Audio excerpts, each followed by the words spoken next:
All right, everybody, welcome back to another episode of Ole Miss After Dark. Got a bonus episode coming y'all's way. Joining me today is former Ole Miss offensive lineman Jared Duke.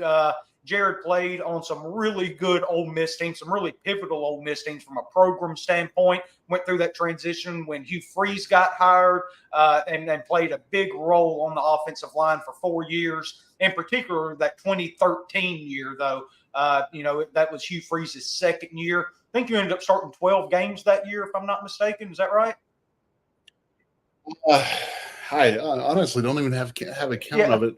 I know it was early in the season because I think Aaron Morris had started that season, and Okay. then works my way in there. Uh, Yeah. some injuries and a couple other things that Hmm. happened. Yeah. So, well, look, but before we dive into all of the football nuance and stuff like that, why don't you catch the fan base up a little bit on kind of what you've been up to since you've left Ole Miss and Oxford? Yeah. What haven't I been up to really? I mean, I it's been a long journey. So I think initially I moved back to Tennessee. I took a job as I actually coached at my high school for a little bit, just figuring out life. And I ended up taking a job as a yacht broker for a while, which was unexpected. Oh. I was terrible at it. I was a terrible salesman. Decided to kind of change things up. Um, Moved to the Hamptons of New York, and I lived there for about 2.5, 3 years. I was the poorest person in the Hamptons. I was working for a boarding school out there.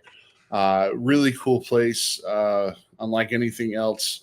And from there, I kind of started really getting into a couple. All right, well, I wanted to get back into an athletic situation, that kind of thing. Hmm. Missed it greatly. So I decided to apply to grad school, learning about sports psychology around that time. I didn't know it really existed. And I said, okay, well, this is interesting. I'm definitely interested in psychology. I had my own kind of, and I'm sure we might get into that, mental health issues that came up during my career. And I saw a Hmm. lot of teammates that dealt with it. I said, well, this is kind of a field that, is important to me. Just the psychology and mental well-being of athletes. So Hmm. I started applying to sports psychology grad programs, which is something I never thought I in my life. But um, grad programs was not on my bingo card at all. But got Yeah. into a school in Springfield, Massachusetts. I moved there. I got my master's in athletic counseling there for 2 years, and kind of it scratched a bit of an itch for me. And I said, okay, I'm really interested in sports. Obviously, I always will be. It's a huge part of my identity. But I kind of really like this counseling thing, and Hmm. I really like this psychology thing. So I, again, never would have thought this would happen. But I applied to programs and got into a program in Pittsburgh called Chatham University, PsyD program, so Doctor of Psychology. And since then, I've been training to be a psychologist. More of a generalist psychologist, counseling psychologist, and I still kind of have that sport identity in my back pocket a little bit, but focus kind of more generally. Um, Yeah. that has taken me all sorts of directions. I worked, Yeah. yeah, I worked in a brain surgery department for a year. I got to watch brain surgery and be a part of that process from a neuropsychology point of view, and Oh, then wow. yeah, never. I'm just I'm a hillbilly from Tennessee. I'm a jock, Yeah. and found myself on an operation floor somehow.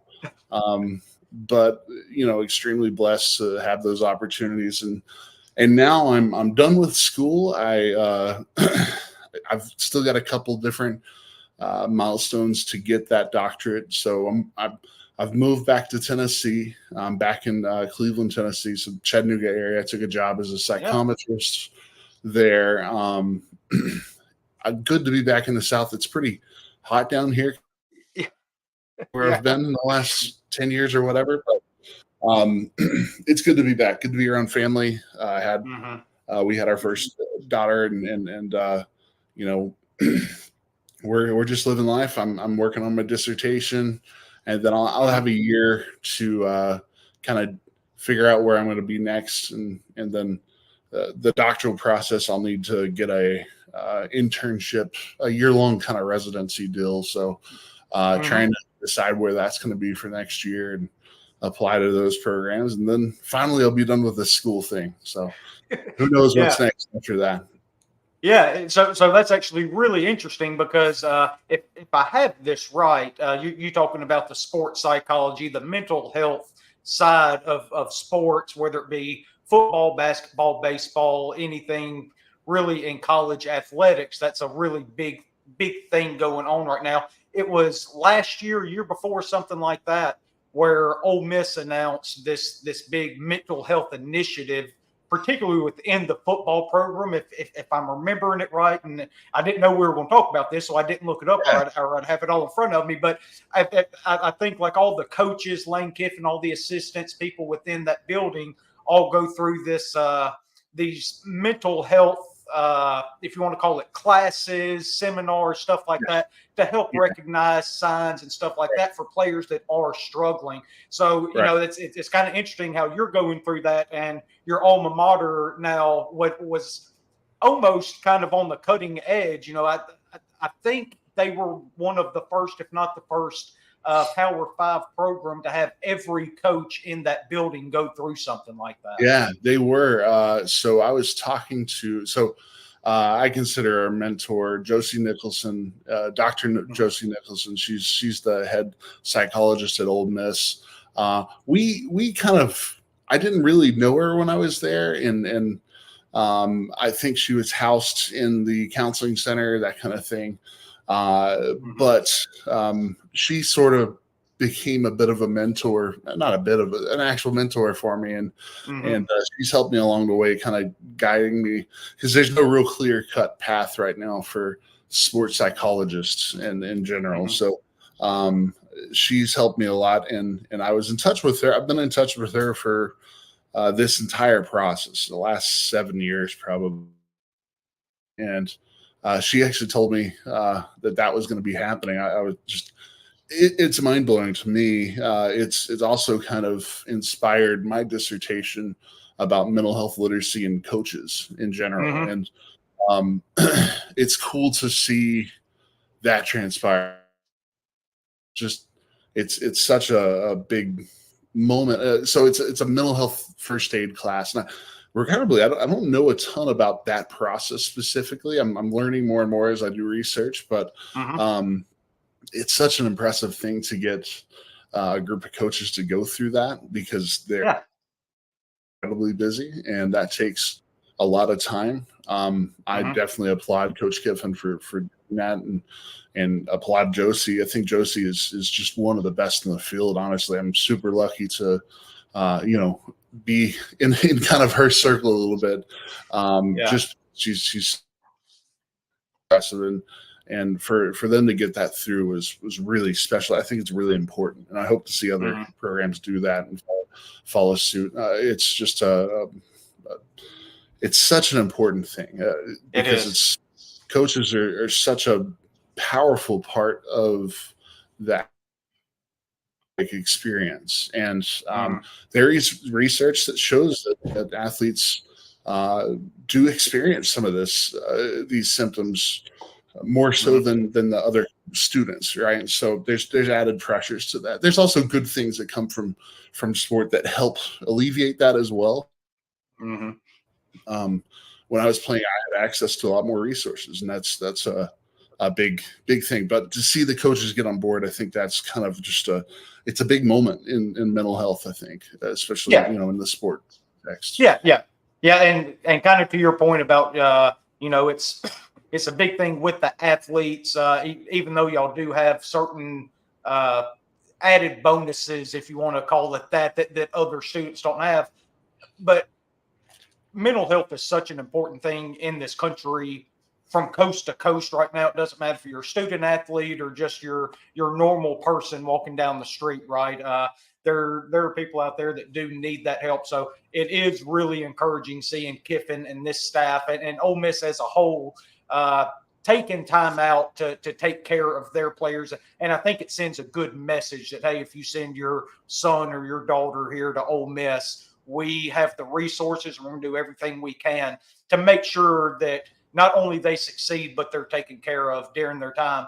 And with the athlete standpoint, it makes a lot of sense because, like you said, how much pressure, especially at a school like Ole Miss or Tennessee or any of these SEC schools where it's become such a big business, right? A lot of money getting thrown around with TV contracts, stuff like that.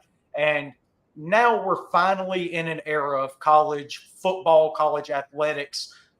Players are finally starting to get at least some of that pie. I know you probably wish that maybe you were born a few years later, so you could have gotten a little bit of that during that run that we had with Hugh Freeze, right?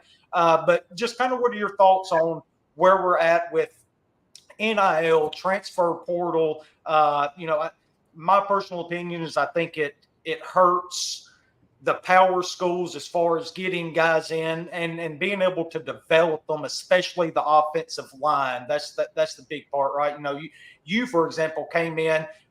You played as a freshman, you played as sophomore, junior, started your senior year, but there was a development process all the way throughout. You were obviously incredibly talented, but to make that jump from high school to the SEC, it takes time. And to your credit, you had the patience. Not that you had a lot of choices back then, because if you went anywhere, you had to sit out an entire year. But still sitting back, learning, working your tail off. And I just wonder your thoughts from an offensive lineman specifically. Does it really harm development with everything that's going on in this era of college football? It definitely, it's a good question. I've actually not looked at it from the perspective of just O-line. I mean, it's a good question. I think so. I might be a good example of this, honestly. So my freshman year, as you talked about, I started. So about halfway through the season, just a couple different things happened, and I found out I was starting the Cam Newton Auburn team, and Nick Fairley specifically is who I would be facing. So an absolute nightmare. But to say that, to say that I was ready. I mean, feel free to go look back at that game and I'll tell me if I was ready or as an 18-year-old. No, you're not going to be developed very well. I've seen one person come in as an offensive lineman and just say, yeah, we're going to need to start you. And that was Laremy Tunsil. So, and watching him come was, a bit of a trial for me. I'll never be this good. He's just an 18-year-old. I'm a senior in college and this veteran, and this guy is just unbelievable. But that's another story. So yeah, they're your unicorns like Laremy and we both might have started our freshman seasons, but those were very different products, for sure. I held my own, but Laremy started right next to me, and he excelled, and things were very smooth when he stepped in. He is a unicorn, and most offensive line needs to develop over. That's just going to be it has to happen that way. And then the other kind of element of this is what I think Kiffin does so well, I think, is this team cohesion, cohesiveness that comes together after a while. I mean, we see it's hard to play around with the chemistry and get it right. He seems to kind of be doing that time and time again, which is really something, right? And I don't know what that is. I wish I could sit in on some of his a year of meetings and just from a psychological point of view, this was some of my research as well in college, and team cohesion and kind of these archetypes of personalities that come in and being able to manage those. And I think we're going to see another level of it this year if this works, and not to jump ahead expectations, but we have the ultimate team of just pieces and mercenaries from different schools. And I tend to notice that he might be bringing in more mature players, and we saw with a couple players that have big names that really didn't work out. That's going to be another stumbling block in this new era if something doesn't change. Now, to your question about the new era, the NIL, I'm all for it, obviously. Obviously, I missed out. I think news of this settlement has come out, and I missed the statute of limitations, so I won't be a part of that settlement class. And it is what it is, right? We can't cry about that, but it is cool to see guys get paid, and these athletes obviously do the work. We're also forgetting that scholarships are important too, and the resources that you get aren't worth to zero. So it's going to be interesting to see how that shakes out. I think I love seeing guys get paid, and all athletes get paid. You see all kinds of athletes, all kinds of teams are getting paid across the board, and I think that's a good thing. Definitely there's some jealousy there. I think the issue comes with maybe the transfer portal. The NFL would be crazy if we had the same set of rules. There's no way that we'd have a functioning league. And maybe we don't. I don't know. Maybe we don't have a functioning league right now, but I don't know what the future is. Yeah, that's kind of the interesting part about it is we're all kind of watching this experiment play out in live time, right? We don't know what the end result's going to be. I personally think that the transfer portal is the biggest holdup with this system. I'm 100% with you as far as athletes getting paid, these players getting paid. They're the ones putting their bodies on the line. Go get your money, make your money. I think a lot of the movement and a lot of the crazy NIL spending for 1 year rentals, stuff like that could all be halted if you go back to the one-time transfer. If it didn't work out the first time, you get a freebie, go somewhere else and play. And after that, maybe you have to start setting out a year or something like that, instead of basically being able to jump year to year to year for, quite frankly, a 1 year payday. That's essentially what it boils down to. But those aren't the rules that are in place. So Ole Miss is benefiting from those rules. They're playing it very, very well. You look over at like the baseball team, for example, they're one program that is not benefiting from it quite as well. Now we're doing pretty well in the portal, getting guys in, starting to build this roster from a baseball standpoint. But kind of like you said, Lane Kiffin has done such a good job. He's figured something out from a chemistry and a cohesion standpoint. And this is why you're so good at this year. It's the first time me and you have talked and you're reading my mind about stuff. I had that, and I had Laremy Tunsil on my mind too. I was going to ask you about. You've already covered both of them. But again, I think it was back in 2022, we had another really, really good roster. Started 7-0, if I'm remembering right. Kind of fell apart a little bit there towards the end of the year. Had the Kiffin to Auburn stuff, all that. The cohesion, continuity kind of spread out a little bit. They weren't quite as tight. Jackson Dart was a young quarterback at that point. But again, to your point, last year you saw it all come together. And I think the big part of that is finding leaders. They did a really good job evaluating and projecting the leadership of a guy like Jackson Dart. Trey Harris is a guy that I think is incredibly underrated from a leadership standpoint. He came in with one thing in mind.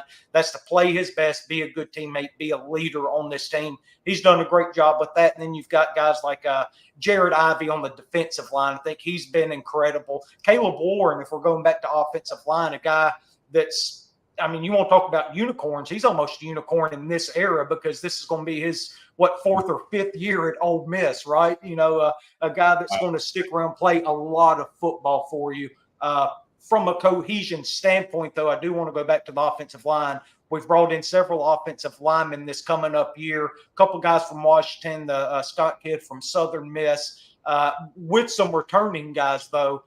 How important is it from a communication cohesion standpoint, all five of those guys being on the same page, but being able to communicate not only with words, but know what you're supposed to do on every play with checks, stuff like that, and how difficult it would be with new faces that haven't been there for just a few months. Yeah, yeah. You know, I kind of go back. I feel like, so going back to my senior year, really, Evan Swindleby on the playing center, he kind of directed things. I think he was a pretty consistent. Other than maybe him, I think Ben Still might have been doing some swapping out at that point.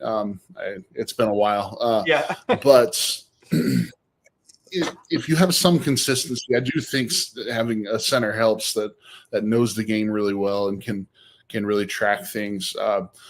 However, we really a lot, and I will say we swap positions a lot, and cohesion was more about maybe this having the one leader and then just knowing what you're going to be doing and being able to stay flexible. And I think flexibility may be even more important than cohesion at that point.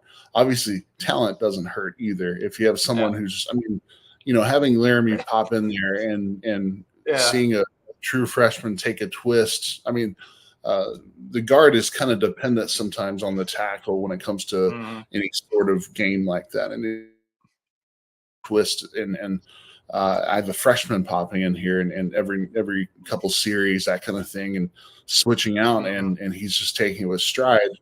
It's like, okay, well, that wasn't as much about cohesion. That was a little more like, oh, this is something different. He's really good. Yeah, this is a different set of abilities here we're working with. And so cohesion is important as long as, but I think your point about leadership on a team, that can't be undersold. I think that's I stumbled into some research a few years ago about this, more so in work. I think specifically hospital teams, that kind of thing. We're all teams, right? But if we have peer leaders that buy in and are able to deliver those messages, it helps, right?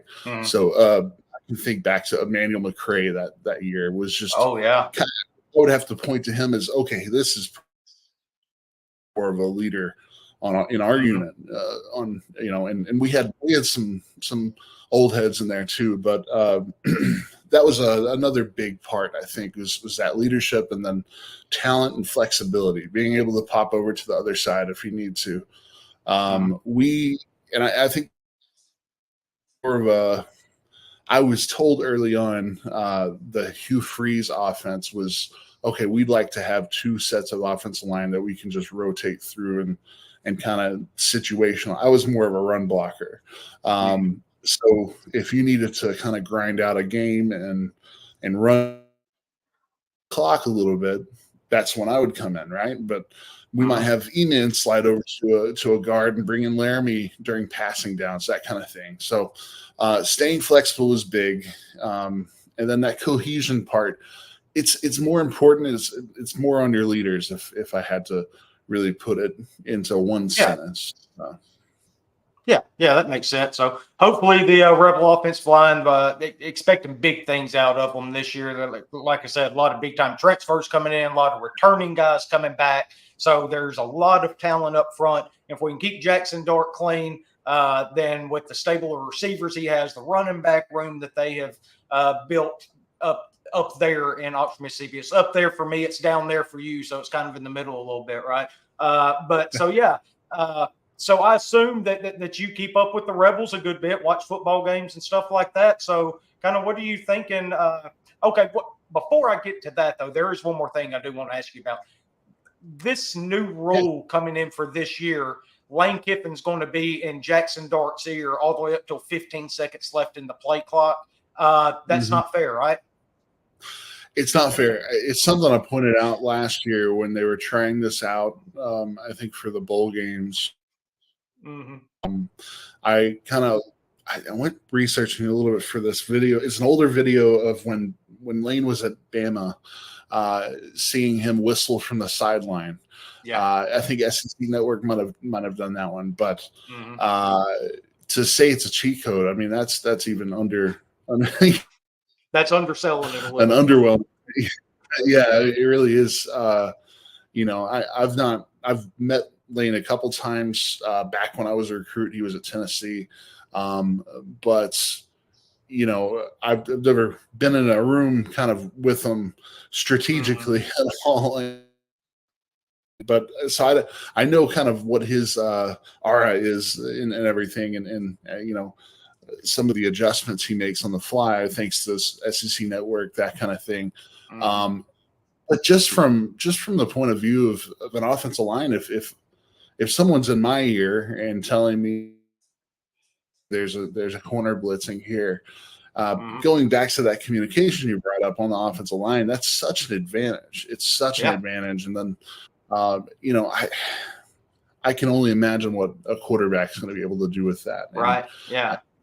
You're essentially having the brain of Lane Kiffin in your ear here, watching things in real time. It's a huge advantage. It really is. Yeah. I was disappointed to see them not do it during the Peach Bowl this year, but yeah, it's really something. It's going to be fun. I'm excited to see that. Yeah, it's going to be really fun for Ole Miss fans. That's what's going to make it a lot of fun. Is it's benefiting us, right? You get the mind of Lane Kiffin in the ear of Jackson Dart with all the arm talent and leg talent as far as that goes. All the way up with 15. And this, I was kind of talking about this with a buddy of mine the other day, is how many times does Ole Miss let the play clock get under 15 seconds to begin with, right? So he's basically going to be in his ear up until the snap all the way through. So, but yeah, so just kind of looking, broad expectations. What are you looking for the Rebels? We've talked a couple times on the show here.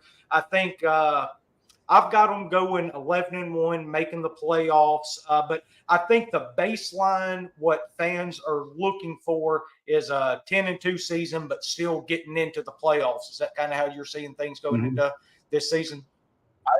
I sure hope. I mean, just as a fan, it's funny. I grew up a fan of football, really. I mean, college football, NCAA, the game's coming out soon, and that's kind of rekindling a childhood joy of mine, and so I'm definitely a fan for sure. I know there might be a world where I'm hired by someone else at some point, and we'll cross that bridge and everything when it happens. But for now, I get to be a fan, and I'm looking forward to it. I really am. I sure hope they're not 10-2 feels like maybe we're leaving it in the hands of someone else to decide whether we can make this playoff or not, or maybe Lane Kiffin's a big enough name to, we ought to put him in. I know, unfortunately, there's still human error that can come into this and bias that might come into who gets in or not. 10-2 is kind of how I feel right now. I think. There's no telling. The schedule is helpful for sure, but at the end of the day, you're still playing in the SEC. You're never going to be able to say the Egg Bowl's a win ahead of time. No. That's just, when has that ever happened where we can just been there, done that, been wrong about it, so never doing it again. Absolutely. And that's what we consider one of our lesser opponents this year. And I mean, you have to go to South Carolina this year. Yeah. That's incredibly hard. Yeah. There's no way we can write that in. You've got Kentucky with the Georgia quarterback playing. I mean, that could be an improved team from the past Kentucky teams. So to say, I have a hard time going above, saying, there might be two where we're, the lesser team, but the lesser team's not really mattering a whole lot when you're playing in this league. And that's actually one thing we talked about a few weeks ago on the show. I say a few weeks ago, it was last week when Texas and Oklahoma officially joined the SEC. Is Texas is a really good football team. They're incredibly talented. Same thing with Oklahoma. Great traditions, always been really good, really talented. But they won't understand the week in, week out grind of this league until they get in it and they play an actual season in it. To your point, going to South Carolina, to Mississippi State. I know we get them in Oxford, but I think Texas goes to State or Oklahoma. One of them goes to Starkville this year, and then going to Kentucky, and then coming home and playing a Tennessee, and then the week after that you travel to Baton Rouge. And you can't count any of these games as wins. You can just try to pick apart the best you can and hope that this isn't your big down Saturday and this isn't their big up Saturday. But to your point, right now, outside of maybe Vanderbilt, there are no gimmies in the SEC, and it's only going to get harder with these two teams and these two big programs coming in. Absolutely. Yeah. I mean, you're seeing it play out in baseball and just how hard the competition is this year. And football is going to be the same, really. And you can't take those – those games really sneak up on you too. I mean, we do have a fortunate schedule. We're not having to play Alabama. We're not having to play. We don't go to Auburn, which at Auburn it's just impossible sometimes. It feels like, and so we're fortunate in a couple ways, but there are a few landmines there that I'm definitely gonna be worried about. I am excited. This is the most hope I've had as a fan. For a season,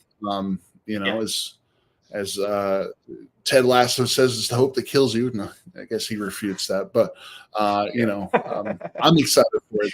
I'm really excited. I think it's it'll be a cool year, and to see them in the playoffs would be really special. Yeah, especially if we're able to host one of those first round playoff games, right? Could you imagine Oxford if that were to happen? It'd be an absolute zoo, right? All right, well, Jared, before I get you out of here, there's one more thing I want to ask you. I have started a petition on your behalf. We need NCAA 14 to either give you hair in the game or give you a free copy of this coming up game.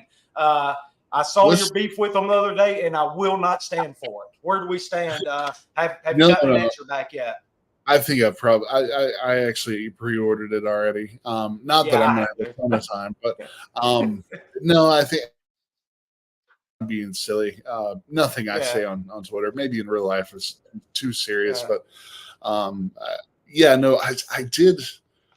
So I did turn down the settlement money back in 2016 or whatever, whenever that kind of shook out a little bit. I'd be lying. Said that I thought it would be what it turned out to be. The money I was told early on it'd be like $200 every player or whatever, and it turned into more like $2,000. Probably wouldn't have turned that one down, but at the time I said, you know what, $200. I grew up in this game. I grew up being like spending all of my time playing this game, and it fueled my fandom for the sport. It fueled my my dream to be a part of the sport. And I said, you know what, I would have paid $200 to be in this video game. Probably wouldn't have paid $2,000 to be in the video game, but so I kind of threw that out there. I was like, I didn't take my settlement. Maybe they'll give me one of those free copy codes. Yeah, they should. You're over there saving the company money. That's right. Yeah. I didn't take the settlement. I'm sure the lawyers took it, but I'm excited. I'm so excited for that game to come out. It's going to be really special. I think it's good for the sport, really. I mean, it is. I was a kid, and my fandom was definitely sparked by that game, I think, and see it come back will only be good for the game. So I'm really excited. Yeah, I was the same way. I owned every single copy that was ever released. It was the one game that when it was released at midnight at GameStop, you were driving over there at midnight to make sure you got it so you could sit up the remaining hours of the night. And back then, you had to go back and find the left guard at Ole Miss and actually type out Jared Duke and give him his name, and doing that throughout the entire roster. So that took up the most of the night. That way, the next day you're actually ready to start your dynasty and play it after you generated names for everybody else. So a lot of good memories. Really excited for it to come out. I pre-ordered it a month and a half ago, whatever it was, whenever they first started taking it. So excited for next week for that to come out. And look, dude, I really appreciate you coming on here. That was a lot of fun, a lot of really interesting stuff. I think people are really going to enjoy, between the mental health aspect, what you've been up to, and then just your outlook on the offensive line in particular. You have so much knowledge, and you're able to give a perspective that not many people can give, because hell, you played 4 years in the SEC at offensive line. So nothing I can come on here and say would ever compare to what you're saying there. So really appreciate you joining me, man. And look, I hope to be able to get you on some other time as well. Maybe when football season gets going, maybe we can keep this thing going. It was really interesting. I really enjoyed it. Sounds good. Thanks for having me. Yes, sir. And enjoy that new place you just moved into. I am, definitely. All right, bud. I'll talk to you soon. All right. See ya. All right.